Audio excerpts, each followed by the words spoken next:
नमस्कार, उत्तराखंड न्यूज में आपका बहुत बहुत स्वागत है। चलिए देखते हैं उत्तराखंड की 15 फटाफट बड़ी खबरों को। इससे पहले आप न्यूज को कहां से देख रहे हैं, कमेंट में बताना बिल्कुल न भूलें। उत्तराखंड में चारधाम यात्रा को लेकर विशेष इंतजाम। केदारनाथ यात्रा मार्ग पर 100 से अधिक सीसीटीवी कैमरे कर रहे निगरानी। मुख्यमंत्री पुष्कर सिंह धामी के निर्देशों के क्रम में केदारनाथ धाम, हेलीपैड, केदारनाथ पैदल मार्ग और केदारनाथ हाईवे पर कोई दिक्कत ना हो, इसके लिए पुख्ता इंतजाम किए गए। जिला प्रशासन के द्वारा सीसीटीवी कैमरे के साथ ही अलग से यात्रा कंट्रोल रूम की स्थापना की गई। यात्रा कंट्रोल रूम में हर 24/7 कर्मचारियों को तैनात किया गया। पिडोली उत्तराखंड की धरती, भूकंप के झटके महसूस हुए। बागेश्वर के कपकोट क्षेत्र में भूकंप के झटके महसूस किए गए। हालांकि भूकंप की तीव्रता अधिक नहीं थी। शनिवार को दोपहर करीब 12:15 बजे भूकंप के झटके महसूस हुए। जिला आपदा प्रबंधन कार्यालय की जानकारी के मुताबिक रिक्टर स्केल पर भूकंप की तीव्रता 2.8 मापी गई। एक लोकेशन से हेली सेवाओं के ज्यादा टिकट हुए बुक तो होगी कार्रवाई। चारधाम यात्रा शुरू हो चुकी है। केदारनाथ हेली सेवाओं को लेकर इस बार भी मारामारी का आलम है। इस बीच उत्तराखंड नागरिक उड्डयन विकास प्राधिकरण ने टिकट बुकिंग पर सख्ती बढ़ा दी। टिकट बुकिंग में एजेंट्स की मिलीभगत के आरोपों के बीच यूकाडा ने स्पष्ट किया कि एक लोकेशन से अधिक टिकट बुकिंग तत्काल पकड़ में आ जाएगी। 15 क्विंटल फूलों से सजाया जा रहा मंदिर। डोली पहुंची धाम, खुलेंगे बद्री विशाल के कपाट। केदारनाथ, गंगोत्री, यमुनोत्री के कपाट खुलने के बाद अब बद्रीनाथ धाम के कपाट भी खुलेंगे। भगवान बद्रीनाथ की डोली शनिवार को धाम पहुंची। बद्री विशाल के जयकारों के बीच बड़ी संख्या में श्रद्धालु धाम पहुंचे हैं। 15 क्विंटल फूलों से बद्रीनाथ मंदिर को सजाया जा रहा है। वीआईपी दर्शन पर सवाल। भाजपा का कांग्रेस पर पलटवार। मुख्य सेवक के रूप में धाम गए सीएम धामी। चारधाम यात्रा की शुरुआत के 15 दिनों में 10 लाख से ज्यादा तीर्थयात्रियों के पहुंचने की संभावनाओं के बीच सरकार ने सभी राज्यों के वीआईपी, वीवीआईपी को दर्शन के लिए न आने का अनुरोध किया। उधर यात्रा के पहले ही दिन सीएम धामी की धाम में उपस्थिति पर कांग्रेस ने सवाल उठाए। सोमेश्वर में तबाही का मंजर। सोमेश्वर क्षेत्र में बारिश के बाद उपजे हालात सामान्य नहीं हो सके। प्रभावित क्षेत्रों में घर, दुकानें, रास्ते अब भी मलबे से पटी हैं। प्रभावित घरों से मलबा हटाने में जुटे हैं तो प्रशासन रास्तों से। वहीं चनौदा में 3 दिन से बिजली आपूर्ति ठप है। बर्ड फ्लू से सतर्कता के लिए उत्तराखंड में होगी पक्षियों की सैंपलिंग। हर जिले से लाएंगे 50-50 सैंपल। केरल में बर्ड फ्लू फैलने के बाद उत्तराखंड में भी अलर्ट कर दिया गया। प्रदेश के सभी 13 जिलों में विभिन्न पक्षियों के 50-50 सैंपल लिए जाएंगे। वायरस की पुष्टि करने के लिए प्रदेश के सभी जिलों में मौजूद पक्षियों की सीरो सैंपलिंग की जाएगी। सीरो सैंपलिंग में ये देखा जाता है कि पक्षी के शरीर में एंटीबॉडी बन रहे हैं या नहीं।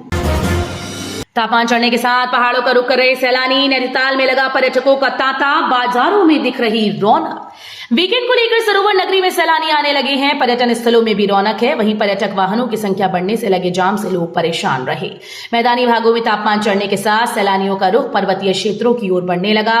नगर के पर्यटन स्थल सैलानियों की चहल पहल से पटे रहे। विकासनगर में भी खुलेगा चारधाम यात्रा का पंजीकरण काउंटर। पर्यटन मंत्री ने चारधाम यात्रा की व्यवस्थाओं का लिया जायजा। उत्तराखंड के पर्यटन मंत्री सतपाल महाराज जानकारी दी कि चारधाम यात्रा में टोकन व स्लॉट व्यवस्था लागू करने से यात्रियों को चार धामों में दर्शन करने के लिए अधिक इंतजार नहीं करना पड़ेगा। कहा कि ये नई व्यवस्था है जिस कारण शुरुआती समय में कुछ समस्याएं आना स्वाभाविक है। इसके समाधान की दिशा में पर्यटन विभाग विकासनगर में पंजीकरण काउंटर खोलने जा रहा है। अतिक्रमण हटाने के लिए जब अधिकारी लेकर पहुंचे बुलडोजर, पूरी बस्ती में मच गई भगदड़। प्रशासन के अपर निदेशक डॉक्टर विवेकानंद, मुख्य सुरक्षा अधिकारी जीएस बोहरा, निदेशक निर्माण डॉक्टर अभिषेक तोमर, स्टेट अफसर डॉक्टर राम गुलाम यादव, सहायक सुरक्षा अधिकारी रविंद्र मिश्रा और डीपी यादव सहित सुरक्षा कर्मी मौके पर पहुंचे थे, जहां पर उपस्थित इंटक जिलाध्यक्ष जनार्दन सिंह के साथ अन्य कई लोगों ने विरोध किया। नैनीताल हाईकोर्ट शिफ्टिंग को लेकर आया बड़ा फैसला। खंडपीठ ने कहा अधिवक्ता व आमजन बताएंगे कोई शिफ्ट हो या नहीं। हाईकोर्ट ने व्यापक जनहित को आधार मानकर नैनीताल से हाईकोर्ट को शिफ्ट किया जाना जरूरी बताया। हाईकोर्ट ने मुख्य सचिव को उच्च न्यायालय की स्थापना, न्यायाधीशों, न्यायिक अधिकारियों, कर्मचारियों के लिए आवास, कोर्ट रूम, कॉन्फ्रेंस हॉल से कम 7,000 अधिवक्ताओं के लिए चैम्बर, कैंटीन, पार्किंग स्थल के लिए सबसे उपयुक्त भूमि का पता लगाने का निर्देश दिया। गुरुद्वारा प्रबंधक कमेटी ने रणजीत सिंह को किया बहाल। बीते साल फरवरी में किया था निलंबित। गुरुद्वारा श्री नानक पत्ता साहिब की प्रबंधक कमेटी की बैठक अध्यक्ष जोगिंदर सिंह संधू की अध्यक्षता में संपन्न हुई। बैठक में 14 माह से प्रबंधक पद से निलंबित चल रहे रणजीत सिंह को सर्वसम्मति से बहाल करने का निर्णय लिया गया। बदला कोरोना का टीका, ओमिक्रॉन वेरिएंट से भी बचाएगा, आपातकालीन इस्तेमाल की अनुमति देने का प्रस्ताव मंजूर। नए फॉर्मूले पर बने कोरोना रोधी टीके को भारत में आपातकालीन इस्तेमाल की अनुमति देने का प्रस्ताव मंजूर कर लिया गया। ये पहला ऐसा टीका है जो कोरोना वायरस के ओमिक्रॉन और XBB स्वरूप से बचाव करने में सक्षम है।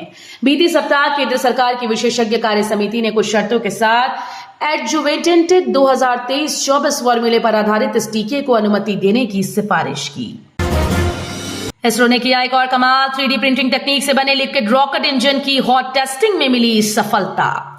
इसरो ने 9 मई 2024 को 665 सेकंड की अवधि के लिए एडिटिव मैन्युफैक्चरिंग तकनीक के माध्यम से निर्मित लिक्विड रॉकेट इंजन की सफल हॉट टेस्टिंग के साथ एक और बड़ी उपलब्धि हासिल की। इसमें उपयोग किया जाने वाला इंजन PSLV के ऊपरी चरण का PS4 इंजन है।